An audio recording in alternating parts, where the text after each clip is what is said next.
La CGT tourne une page. Son 46e congrès qui s'est ouvert en début d'après-midi à Strasbourg sera sans aucun doute celui du changement. À l'issue de 5 jours de débat, c'est en effet Bernard Thibault qui succédera à Louis Vianney. Un changement d'homme qui s'accompagnera sans aucun doute d'une nouvelle stratégie. Le reportage de Martine Lec et Salah Agrabi.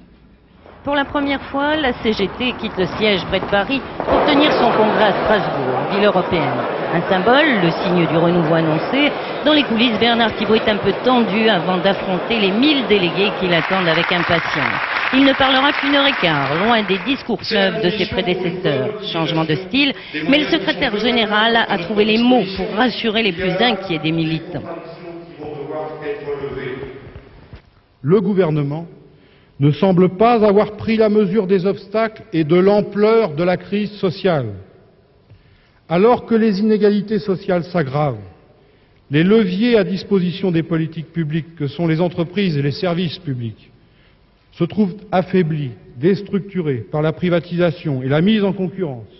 Quelques flèches contre le gouvernement et les patrons sous le regard attentif de Robert Rue. Mais la CGT reste combative, c'est son identité. Combative dans ses propositions et les négociations. Voilà pour le changement. Quant à l'unité syndicale, c'est une nécessité.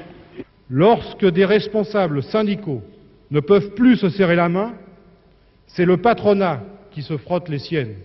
Un discours longuement applaudi et dans les allées du Congrès, les militants ont l'air conquis, parfois un peu sceptiques. Moi, j'ai que du bien à dire de cet homme-là. Parce que d'abord, il a été très court, c'est déjà nouveau dans la CGT. Et puis, on sent dans le discours la volonté de vouloir radicalement changer les choses. J'en pense que c'est la base qui décide si on conteste ou si on ne conteste pas. Dans la salle, les prédécesseurs de Bernard Thibault sont enthousiasmés par ce jeune dauphin. Il a montré, en tant que secrétaire général de la Force des cheminots, que c'était un dirigeant capable, ouvert, avec des idées neuves, novatrices. Bien, c'est l'homme qu'il nous faut, évidemment. L'homme de la reconquête, celui qui aura la lourde tâche de stopper le recul d'un syndicat qui a perdu en 30 ans les 2 tiers de ses forces.